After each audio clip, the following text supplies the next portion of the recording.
Hello दोस्तों। छत्तीसगढ़ शिक्षक पात्रता परीक्षा के लिए ये बहुत ही महत्वपूर्ण प्रश्न है। समावेशी शिक्षा इकाई 4 से ब्रेल विधि का प्रयोग किया जाता है दृष्टि विकलांग बालकों के लिए। दूसरा प्रश्न है, दृष्टि बाधित बालकों के लिए राष्ट्रीय संस्थान कहाँ है? देहरादून में है। और नई दिल्ली में है पुनर्वास केंद्र, कोलकाता में है अस्थि बाधितों के लिए संस्थान। दृष्टि बाधितों के वर्गीकरण का आधार है, तो इसको डेसिबल अंक से इसको वर्गीकृत करते हैं, कितने डेसिबल तक सुन सकते हैं, कितने में नहीं। अस्थि बाधितों हेतु संस्थान है, इसका आंसर है कोलकाता में है अस्थि बाधितों के लिए संस्थान। पांचवा है, संवेगात्मक रूप से विचलित बालकों की पहचान की जाती है, तो उसकी पहचान शैक्षिक द्वारा मानसिक प्रक्षेपित सभी परीक्षणों के द्वारा, उपरोक्त सभी परीक्षणों के द्वारा की जाती है। मानसिक मंदता की परिभाषा सर्वप्रथम दी थी स्पीयरमैन ने, और अगर स्किनर भी आएगा तो वो भी सही हो सकता है। किसी किसी बुक में स्किनर का भी नाम दिया है, लेकिन ये जो प्रश्न मैंने जहाँ से बनाए हैं उसमें स्किनर का नाम ही नहीं दिया था, इसलिए तो स्पीयरमैन भी सही है। मानसिक रूप से बाधित बालक का आईक्यू होता है 70 या उससे 70 से कम।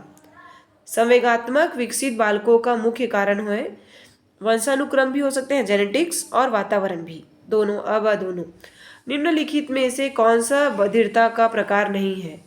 सुनने की कठिनता होती है, ओटीसी मीडिया भी है, अफासिस भी है, तो इसका आंसर है बधिरता का कारण नहीं है, मतलब बहरेपन का कारण नहीं है, आंशिक अंधता।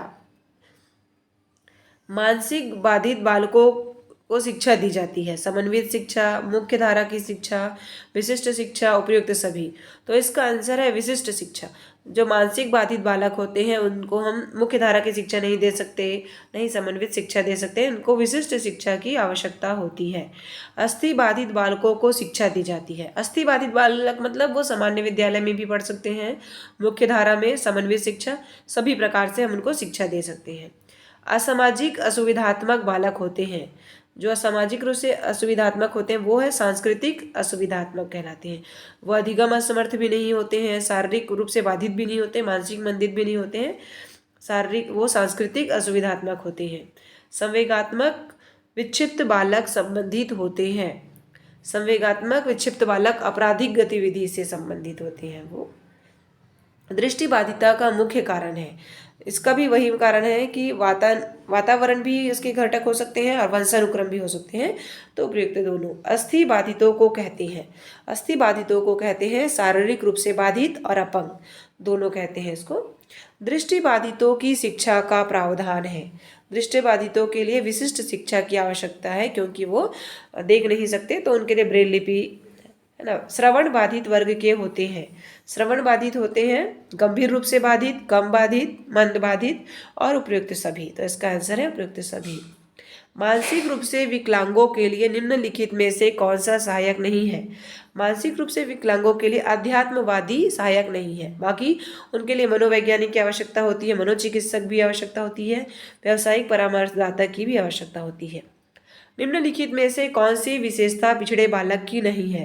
तो पिछड़े बालक की विशेषता तीनों है और सृजनात्मकता उसकी विशेषता नहीं है। सीखने की गति धीमे होती है पिछड़े बालक की, निम्न शैक्षिक उपलब्धि होती है, असामाजिक गतिविधियों में लिप्त होते हैं। अस्थि विकलांग बालकों के लिए उपयोगी साधन नहीं है, तो ये बहुत सरल है। अधर पठन सामग्री उनके लिए उपयोगी साधन नहीं है, बल्कि उनके मुख्य उपयोगी साधन है वॉकिंग बीम, वैशाखी और पहिएदार कुर्सी। तो ये हो गए कंप्लीट 20 प्रश्न, और नेक्स्ट सीरीज में और इसी के प्रश्न मैं लेके आऊँगी। तो थैंक यू फॉर वॉचिंग।